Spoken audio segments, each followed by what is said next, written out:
you, I do this shit for Vegas. About to shut the world down, world domination. What's going on, people? We are back at it again with the High Budtenders Potcast. It is me, Jorrell, and you know I got my road dog, my partner in crime, Rocky. What's the deal? Dude, everything is happening. That's the deal. Yes, it's that like, time of year. Vegas is lit up. We know what time of year it is. It's like Green Haven in Vegas because MJBizCon is in town, and for us, it's kind of like the mecca of all expos. There's a lot of different ones that come through, but this one focuses on business, ergo the name. So it's a really great opportunity for a lot of new companies and a lot of old companies to share and get to know each other, kind of do the whole networking thing and all that good stuff. Yeah, and upgrade. Yes. Yes, because a lot of new stuff out there. Are you excited about it, Jorrell? I am. I'm always excited for MJBizCon. Like I said, I like to see like the new technology, all the new things that's coming out, and how people are being like innovative. So that's what I loved about MJBizCon. Right, and it doesn't hurt that, you know, Mike Tyson might be coming around giving you a high five at some point. Because fucking everybody's doing the weed thing now. And the best part is like the after parties too. Oh, yeah. That's where you really get to gosh, mingle. for sure. Yeah, that's where You a get lot a of little deals are bit done. better FaceTime, For is sure. what I like to say, because then people open up after they've had a few drinks, maybe too much. That's Watch where the out. business happens. Exactly, yeah. A lot of deals are done. That's where the action happens. That's where the action happens, for sure. Not at the show. Speaking of the action happening, Yep. there are not two gentlemen who would not know more right now about that type of thing. And I'm going to let them introduce themselves because they are from Marino Public Relations in New York. And we wanted to have them on the show because we haven't had a public relations company on the show yet. No. And we've had a lot of them contact us to get in contact with us to find out, you know, about all the talent in the cannabis industry. But hey, this is really what's going on, my guys. Please introduce Super yourself. excited. Hey, thank you so much. Thanks for that intro, guys. Jorrell, Rocky, appreciate you. Appreciate, you know, the fact that you're doing this podcast. 5 years, that's amazing. So congratulations. Appreciate you. Thanks Thank for you. having us on. My name is Jordan Isenttant. I'm a senior vice president at Marino PR. I founded our cannabis PR practice about 7 years ago. Kind of saw what was happening in New York and New Jersey with both states legalizing or getting closer to legalizing. And so we got in, great moment, and we're part of the East Coast wave of what's going on in weed. So really looking forward to talking more about that and talking about, you know, anything. And Dave. Yes. Dave. Yes, Dave, come on, Dave. Dave Kushner. Thanks so much for having me. I'm Dave Kushner, and I'm a senior social media and influencer partnerships manager at Marino with Jordan, and get to work with a lot of great cannabis clients throughout New York and beyond New York, and great to be in Vegas for BizCon. This is my first time. Oh, yeah, first time at It's MJBizCon? my first time. So Nice. And he's very winging happy it. to He said he's winging it. I'm winging it.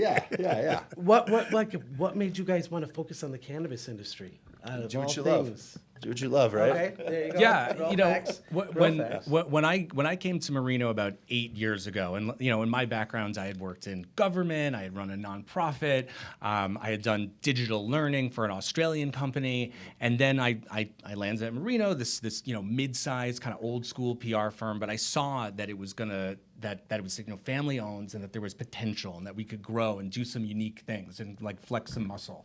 And so I came in initially to do public affairs, higher education, labor work, like unions and whatnot. And, you know, rolling along, you know, our business is fine.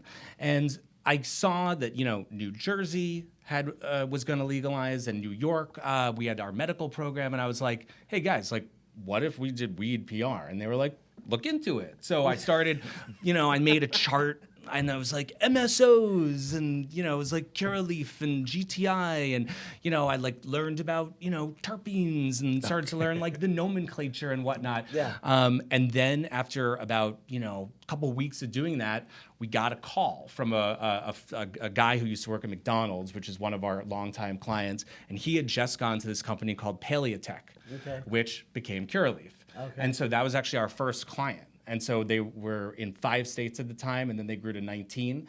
And so that was our first client for about like our first year. And then we grew. We worked with a terpene company, worked with a vape hardware company, worked with a cannabis law firm. And so just kind of grew organically as the East Coast market was growing. And, you know, we're doing some national work, some East Coast work. Then the pandemic happened. We got very involved with some advocates who were looking to legalize recreational cannabis. Right. And so, we were part of this new wave, and we're helping all these hemp growers and hemp processors and retailers who graduated to become like the first wave of retailers and cultivators in New York. And so, it was like opportunity. Yeah, And it was the everybody's moment. smoking weed because everybody's at home chilling and fucking. It was like a booming time for cannabis. Yeah. So I'm sure you all were getting hit up plenty. Yeah. During that yeah. time. No, it was great. It was just great timing, and we kind of hit it right. And so, there are some other, cannabis PR firms out there, but, we've really, sort of looking to develop like more than just PR. Right. So, we do influencer work, which Dave can talk about. We do, social and digital work. So, there's more than just PR. And I'm happy to talk more about like what PR is, because I think that there's a lot of misunderstanding of what that is. Absolutely. Please do. Fucking lootly. Yeah, there please is. do. Yeah. But I think the main thing that we're all doing on the digital team and the PR team is that we're telling our client stories. We're getting their messages out to the people that need to hear them, and that's really the unifying factor right there across the board. Dave, is it hard to like toe that line with social media with all like the strict guidelines? It's funny, since when I joined Marino about 4 years ago, none of our cannabis clients really were doing any type of digital services, and it's like in the last 2 years really is that they've it's become a little less volatile, and they've really started to make that investment into it. And what you've seen is that the ones that have gotten that head start really have become leaders. But it's like you said, it's like any developing space, especially one that's as controversial online as cannabis. You have to stay just like everyone has to stay up to date on all the regulations. It's the same thing, on the social media side as well. Yeah. It's changing landscape constantly. Yeah, and I know that being in this industry, you've had some really good elbows with a lot of celebrity in the because you said influencer space, right? And literally, influencers are now becoming just micro celebrities. Like they are just doing the damn thing. They're celebrities. They're media publications upon themselves. They're an outlet amongst. It's really a very interesting thing, and I think what you said about PR being misunderstood. I think influencers also. There's a lot of people are confused about what that means, what that is, what a content creator is, how many followers an influencer is. And it's all about like we said before, is just like people with the right audiences and being able to connect those audiences with the people who are in this and people who are connecting them with the plant. Absolutely makes sense. Yeah. And his work, like what fascinates me about our sort of growth into doing more influencer work, it directly corresponds with the fact that media is changing. Right. Right? Like, I'm sure you guys, obviously you do a podcast, so you are media, right? But there's, newspapers and radio and whatnot, and like they're changing. Newsrooms are shrinking. There are less and less journalists out there, and so the opportunities to storytell, that is what PR is. We can talk more about that. But like the opportunities to storytell, a lot of it is becoming on the influencer side, and like Right. that's the authentic connection that like the consumer is really like looking for. Yeah. I mean, Absolutely. And then you were mentioning right before we started, you were like gonna give us what the PR breaking down the PR, because I think that that's important for our listeners, especially those that just think it's you're just running into celebrities and you guys are like talking about fucking cannabis brands and how they can break into the industry. Yeah. So an easy way that I use to illustrate it is called the PESO model, PESO. And so P is paid, right? Paid media. So that's advertising. Okay. E is earned. That's what PR is. And I'll explain that in a second. S is social media. And O is owned. And owns like your website and stuff like that. Earns media, it is literally earned. You didn't pay somebody to write that. You didn't pay someone to, quote you in a story. You didn't pay someone to run your piece of thought leadership content. That is what earned media is. Literally earned. But as I was saying before, PR is really, at the end of the day, it's all about storytelling. It's about telling the stories of our clients. And, some of them are more B2B, some of them are more B2C. So it's figuring out what's your goal, who's your target, how can we tell your story in sort of the simplest way possible. And then what our mission on the cannabis side in particular, which I think will resonate with you guys, is that it's all about normalizing and destigmatizing through storytelling. And that's what you guys are doing, You're telling the stories, and you're helping people understand this, highly misunderstood plant. Right. Absolutely. Sounds like it's a big part of marketing. They all kind of mesh kind of very well together with the marketing scene. So I think that when you folks walk into a dispensary and you see great advertisement for Steezy or whatever, somebody was behind that. It wasn't somebody at Steezy who was messing with the flower that said, you know what, I'm going to create this beautiful graphic, I think, of this flower here, and I'm going to post it up on, some billboards and shit. There's a lot of processes and things that go into that actually getting to the billboard state, right? Yeah. So I think that's a really big part of that. And I didn't realize that until I got into marketing in the cannabis industry. And then I was like, holy shit, because they just throw you in. They're like, you do get graphics, you can figure it out. And you just learn right away because you look at things and you're like, oh my God, what is it that you need? Then there's the person that has to think about those thoughts because somebody has to come up with the concept for that fucking idea. Right? Yeah. So somebody's got to be like, oh my God, I think you should. Then they tell the person who has to take the photos, and then that person has to come up with the ideology of that thought on as a photo. So I think it's such a big thing, and I think that you guys probably have a really big handle on all of that type of situation as well. I think it all kind of stems through because that's the one thing that's great about the influencer is that they're marketing themselves. Right, and so there's a good portion of that situation where they have a lot more control. Yes. The thing is what the fuck do you do with that, right? It really gives an opportunity to speak directly to your audience or to the market. When we have a dispensary that's opening up, let's say in the suburbs, the biggest influencer might not be the biggest follower count person. It could be just the yoga studio owner who is in that town, who goes in and gets a recommendation from the bud tender and shows all of her followers that this isn't scary, and this isn't all about just getting stoned. This is all about recommendations for recovery, wellness. Exactly. And that's our favorite kind of influencer to do is to branch out to what we call the cannabis adjacent, the people whose content isn't solely about cannabis, but we know that they're into it. Yes. And it just kind of naturally flows into that. Yeah. Who's been your most memorable? If you had to say the most memorable person that you worked with in PR, it was just it sticks in your mind. If you have to tell a story, that's the person you tell it about. That's a tough one. I don't know. I would have to say it's Jordan. Jordan's a big personality. Yeah. No, I mean, the cannabis industry, everyone's a character, really. Everyone's a character. Yes. It's great. It's great. I can't really think of one real memorable one, disappointingly. So sorry. No. I always have to ask. We worked at a pretty big dispensary. I think we can say it now. We worked at we worked at the Beast, Planet 13, and we saw a lot of celebrities. Yeah, you guys had the real celebs there. Yeah, it was kind of nuts. We've had Tyson come through, a couple of times, in New York.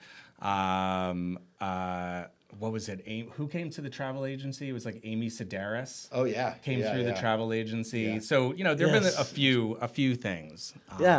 So you guys have had a few touch points. A few touch points. Yes. Yeah. But mostly, what do you deal with in Marino PR? Well, so a lot of my work is running the cannabis PR practice. And so, we work with MSOs, growers and brands, a lot of ancillary companies. We have a whole cannabis tech unit. We're working with like Dutchie and LeafLink. And then we've, as I mentioned, we've kind of been part of this wave in New York and New Jersey. So we've launched multiple brands and brought them to market. We've worked and supported the launch of over 20 dispensaries in the New York and New Jersey market.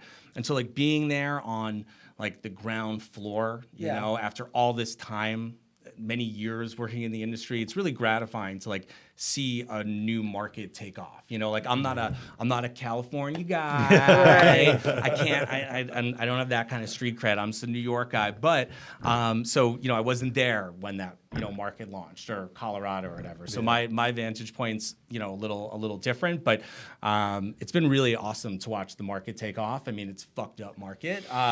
We've got a long way to go. Though it's exciting to see like things like really moving. Like the last 6 months or so, it's like there's like 20, 30 dispensaries opening every month. Yeah. Well, tech moves so fast.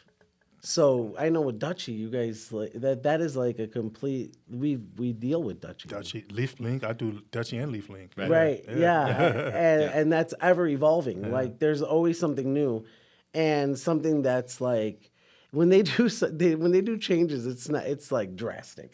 You know what I mean? It's like huge. It's trying to make things just so easier, for the touch and feel. So it's great. Yeah. I Well, think, Dutchie launched 2.0, which is like, has greater personalization and customer loyalty. And then LeafLink launched like a new like payment system. So, they're trying to evolve with the industry because it's always changing. Yes. And that's, again, that's part of why like it's not just PR anymore. Our work started as like just PR, but like it couldn't just be PR anymore, So it's got to be like a full 360 kind of services. Full integrated, exactly, and just like what you were talking about, how it all works in with the marketing, and it's all working. It's complicated. All together. Yes. Complicated. Yes, very much so. Yeah. This market's so very like highly regulated, and I know that you guys you have to deal with some of what restraints come with actually working with dispensaries and things of that nature. Could you tell us a little bit about your experience? I mean,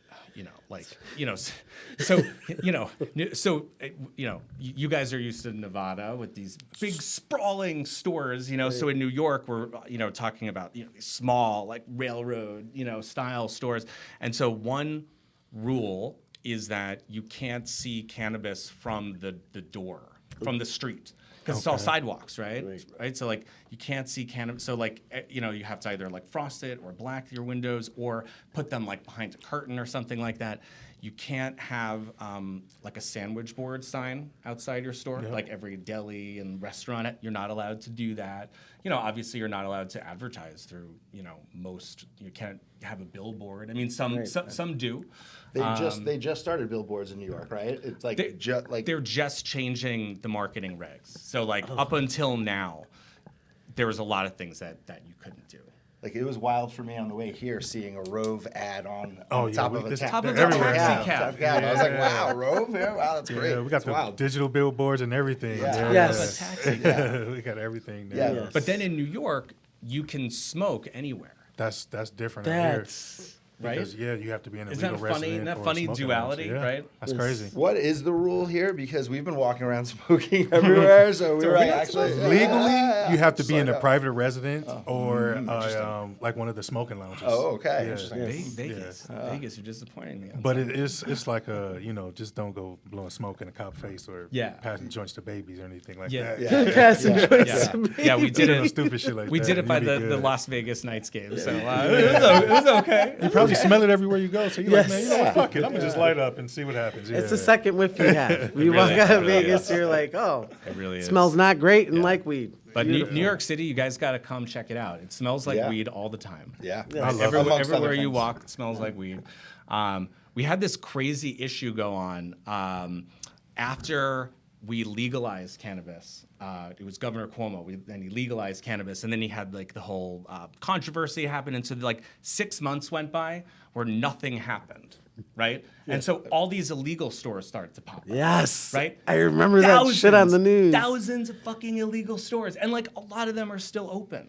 It's That's crazy. nuts. It's so balls, man. It's crazy. And if you're one of the licensed dispensaries that has to, you can't even have a leaf on your window. Everything's behind a curtain. That's right. And you got Rick and Morty like down the street, Yes. lit up, and it says Zaza. Exactly. It's not really exactly like a level playing field, Yes. and it's Yeah, tough. it's hard to keep up. It's tough, and and you can't advertise in that way. And I think that one of the most fun things that we see the dispensaries in New York City doing is that they're really creating experiences. They're having music play. Yeah. They have comedy nights and things like that. So honestly, what we find very effective is we send like a comedian over to be an influencer for the comedy night, for a comedy show, because you can't advertise, what you're selling, but you can't advertise your comedy show. So.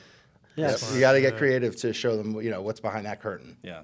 Yeah. What I always say is like you need to bring people into the store not to buy weed, and then they'll buy weed. Yeah. That's true. Yeah, That's true. I read that you guys helped like one of the first women-owned dispensaries open up in New York. Yeah. And like that, I think that it ties into like that storytelling, because that's like another, like a natural story that's like already there. Like you just have to broadcast it. So I just thought that was interesting. Yeah, I mean, one of the first, of the first 6 dispensaries that we helped open in New York, and these were all justice-involved applicants and licensees, so they had gone to jail for cannabis crimes.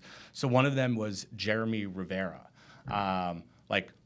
real hardcore gangbanger type of guy. Had been in jail for a little while. And he opened Terp Rose, and it is an amazing store in Queens, in Astoria. And he's like a beautiful man with a beautiful family, wife and family and whatnot. And he's building like a great community out there. That's great. Then a couple months later, we helped open Dagmar, which is in Soho. And so that's Jennifer Czar. Very interesting story, like fashion photographer, had started dealing some weed, got in trouble with the law, and that's how she got her license. And so, she's open like an apothecary style dispensary in the heart of Soho. And then another store that we work with is Verity Cannabis, which is in Chelsea. It was one of the first Jewish-owned dispensaries. Nice. And I'll tell you about my Jews and weed event in a minute. But that's a great dispensary, and that's actually what Dave was kind of talking about. He, does concerts and comedy stuff, and like he's a real innovator in the scene. So it's an honor working with some of these folks who have amazing origin stories. Hell yeah. Yeah, no. I think that's just, it's just like it contributes everything to the cannabis industry. What's nice about it is to know that even when you talk to people about PR or whatever, everybody has like really cool shit to say about working in the industry and very excited about what's to come. And I know the tech is just going to be crazy, right? And I mean, there's a lot to fear too, because people are like, yeah, people are going to be put out of work, blah, blah, blah, blah. I think that's a normal thought process, but going there makes you a little bit more hopeful. Going to MJBizCon is one of those things that just makes you more hopeful as a small business owner to actually go ahead and proceed with your dream, as opposed to holding back and not doing the thing, right? And just talk to everybody. Go to those little tables. I mean, you don't have to go see the person that, makes the rolling machine, but you can definitely talk to some people about finance and things of that nature. Plus they have, wonderful breakout speakers and things of that nature. So you can learn a whole lot about what's going on in the cannabis industry. Are you guys engaging, doing anything fun while you're here for Vegas with MJBizCon? Well, first of all, we arrived yesterday, Okay. and we went to the Sphere Okay. which was dope. Yeah. And we had a really good dinner, and then we went to Meow Wolf. So like we kind of did it up that first night, Yes. and that was really great just to do something a little more like touristy and local, which I don't usually get to do. And this is my 6th MJBizCon. And so I'm glad Dave's here because it's doubling my team here Nice. at MJBiz. So we can like do so much more, you know? I was at at the Las Vegas Classic, a cannabis golf Yes. tournament outing today. Yes. That Marino and one of our clients, Zone Vapor, were involved with, and that was just so cool. That was so cool. I don't golf, but I like to chill and blaze, and that's what I got the opportunity to do, and just have the people you get to meet and the conversations you have. It's what a wonderful day. What a great way to start the day and to start this experience. Yeah. Yeah, dude, there's so many things. So many things. Yeah, and then MJ's, right? Yeah. So there's, are you guys going? Yeah. Are you attending the MJ's? I'll be attending the MJs because we're nominated for Best PR Agency of the Year. Let's go. Yeah. So for the 2nd year in a row, actually. Wow. So that's exciting. The MJs are exciting. I'm actually hosting an event on Thursday morning. It's the 2nd annual Jews and Weed Bagel Bash. I'm gonna go. Please go. I did. I got an invite, and I said I have to go to this because, amen, right? Like, thank goodness, right? Diversity in this industry is Exactly. very, very important. Exactly. So, man, I was like, first of all, you guys are doing it at a smoke lounge, so like Smoke and Mirrors, right? Yeah.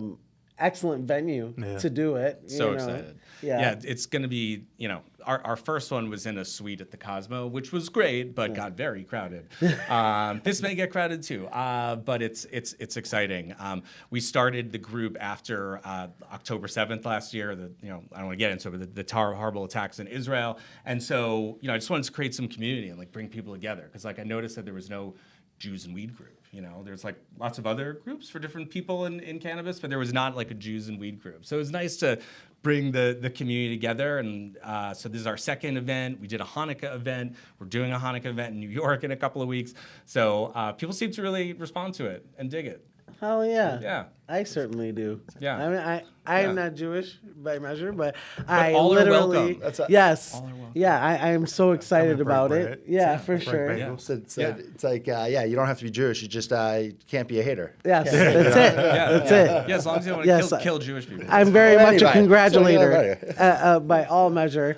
I'm super excited about it too. I saw that come up, and that was one of the very first things I responded to. I'm not kidding. And MJBizCon because there's a list of shit, and you're like, nope, can't make it. No recording. Oh man, what is this? Bagels. But Bagels. I am spending all day tomorrow at the Chandelier Bar, which is become my like annual thing where I sit there from like 11 till 5 and I just take meetings all day.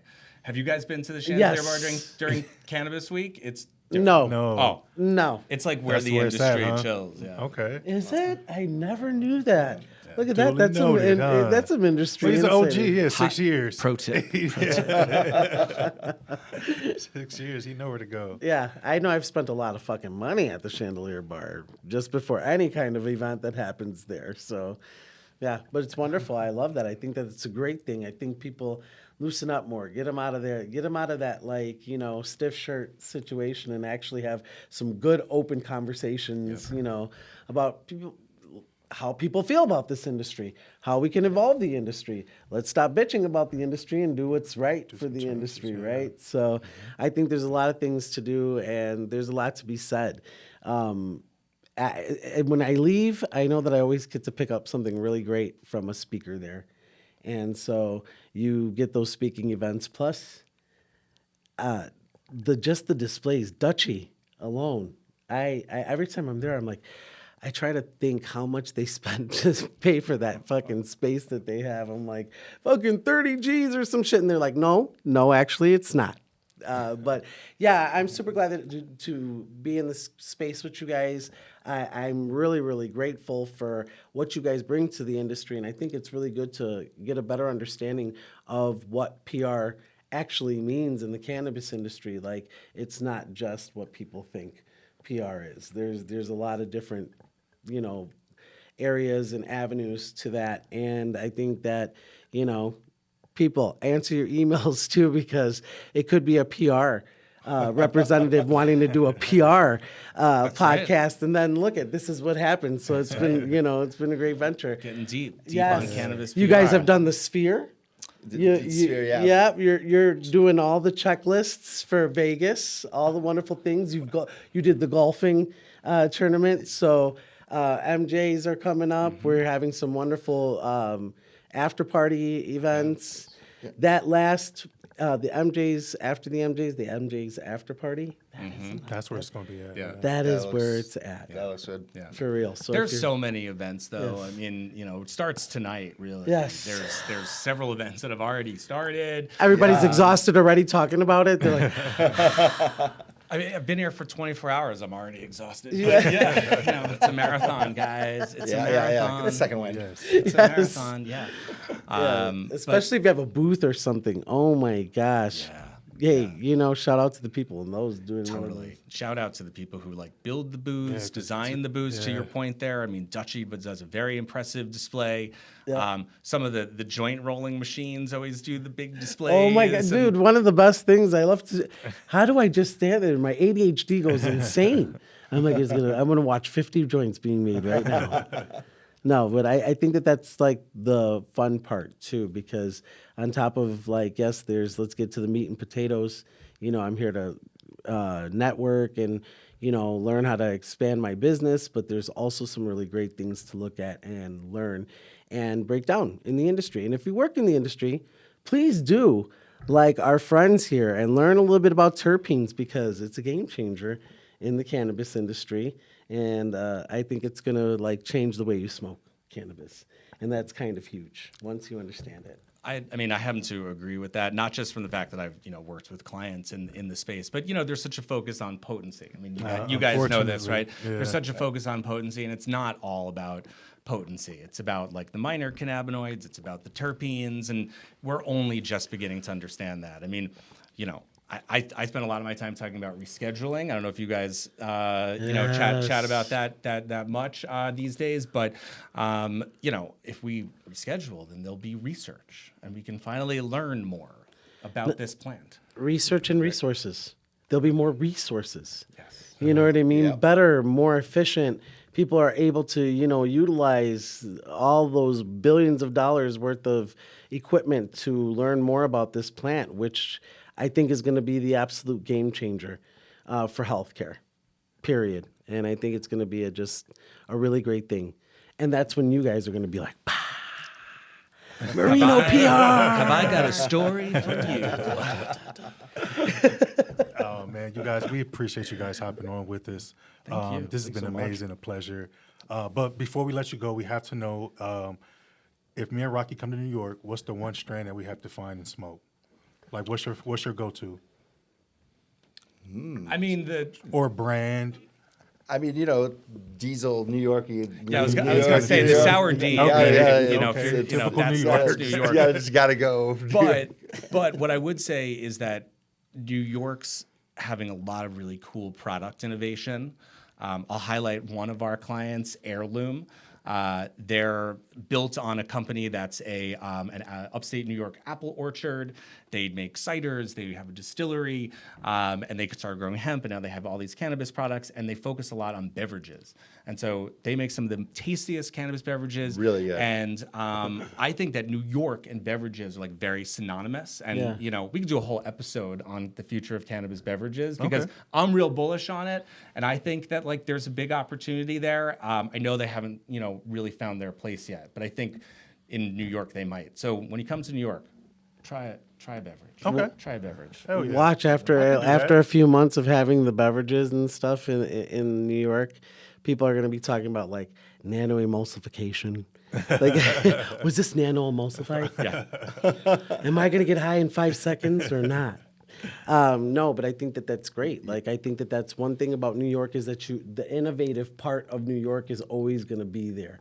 So I'm looking forward to what they bring to the industry. Yeah. Can't wait to take you guys around. Yeah. Hell yeah. It's gonna be dope. Yeah. That'd be dope. Jorrell, what you been smoking on, man?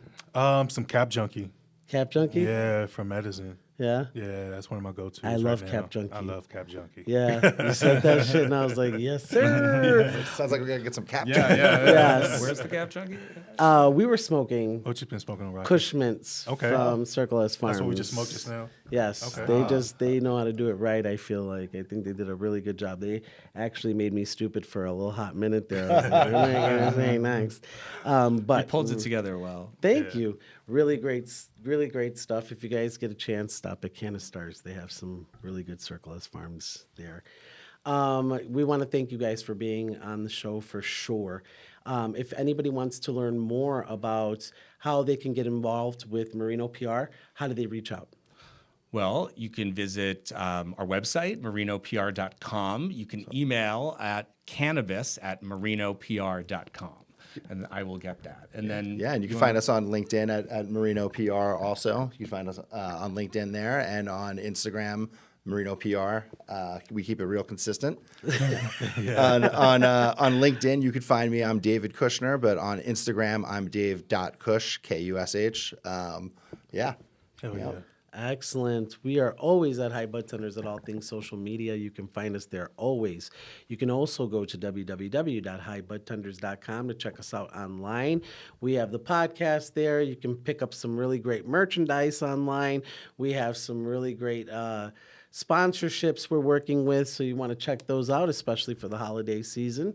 And we're going to have, and I know I've been saying this, but when we do it, it's really, really big.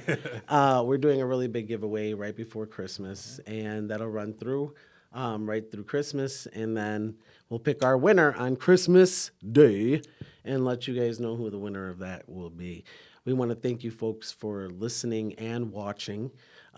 Man, I really love what's been happening on the airwaves, man, for us. So doing the damn I thing. appreciate it. Yes, Been doing the damn our thing. demographics were looking good. good vibes. Good vibes. And so that's all thanks to our listeners and people watching on YouTube. We want to thank you folks for listening. And as always, stay high, Budtenders. I do this shit for Vegas. About to shut the world down. World domination. World ain't ready for the town. We are an abomination.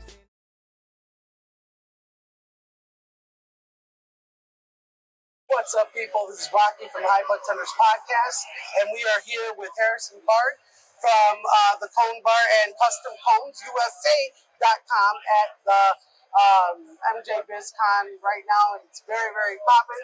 So, tell us a little bit about Custom Cones. Yeah, so Custom Cones USA is the leading provider of all sorts of pre-roll products. We're known for testing, so everything is fully compliant, tested for heavy metals, pesticides, and microbials. But if you're buying the palm leaf blunts, I would be very weary of those. If you just look up like palm leaf blunt recall, there's a lot of recalls that happened in Colorado in the licensed area where there was heavy metals, pesticides, and microbials. So the hemp wrap option is better, cleaner, safer burning option if you're looking for that. Do you still get the quality slow burning? Yeah, you get that slow burn, Excellent. fuller flavor. And then the premium tips really help elevate the smoking experience, smooth it out, cool it down. Excellent. I'm a Yeah. roller, and I love it anytime I can find something that's easy. The problem is that a lot of it's remedial, like it's just the regular papers, and I like something like this where I don't have to break down a tobacco cigar Yeah. and be stuck with all that. Plus, it makes me a little nauseous. Yeah. So I always Yeah. look for quality hemp papers. If somebody was an owner for a dispensary, or somebody wanted to know a little bit more about your cones and items that you sell, how can they find out? Yeah, so we would love to partner with any dispensary to sell these. Daysavers.com is the website there. We have all of these products. The Smoke Temple and the Filla Blunts are all through Daysavers.com. We also sell just the tips by themselves. So this is mostly if you're not good at rolling, easy to fill, or you're maybe a little tired. But we do sell the tips loose as well. So this is a 3-pack of the glass tips, but we also sell 3 packs of the ceramic tips, wood tips, and the flavored wooden tips too, if you're good at rolling. Excellent. Depends on the occasion. You guys Depends- thought of all the things, Yeah. man. Yeah, but we're always coming out with new stuff. So, Awesome. yep. That's Keep great. looking at the website. All right, folks. So check them out. Definitely. It's something new, interesting, and fun for the dispensary, not your typical brand. When do you find cross cones that you could stuff yourself. Exactly. Come on, man. That's like a no-brainer, guys. Check them out. Budtenders, if you're watching, get your dispensaries to get this stuff in, man. We need these types of things. Give us a little bit more variety. Yeah, reach out to us. We'll send samples to the dispensary for you to try out. And then we're actually doing something really cool. It's a new botanical blunt testing program. So there's hemp wrap, which is made from hemp. But we're coming out with a wrap made from lavender, one made from chamomile, and one made from lemongrass. Nice. And we're looking for people to give us feedback and tell us how they smoke, how they like it. So for $5, you can get 3 wraps of each of those, lavender, chamomile, and lemongrass. And if you smoke them and fill out a survey, then we'll give you $5 store credit. So it's essentially free as long as you're willing to be a tester and smoke for science and for new product development. Heck yeah. And those are really interesting because you get the linalool from the lavender. Chamomile also has linalool and another terpene that's like really relaxing sedative. And then lemongrass too has like a little bit of everything. It's got the limonene and some other the terpenes. Yeah, really tasty. Very important, and like you said, adds the flavor. Yeah. Thank you so much, man. Yeah, thanks so much, Rocky. Moment. We really appreciate you. Yeah, thanks for coming by. Thank you so much. DaySavers.com and CustomConesUSA.com. Stay high, Budtenders.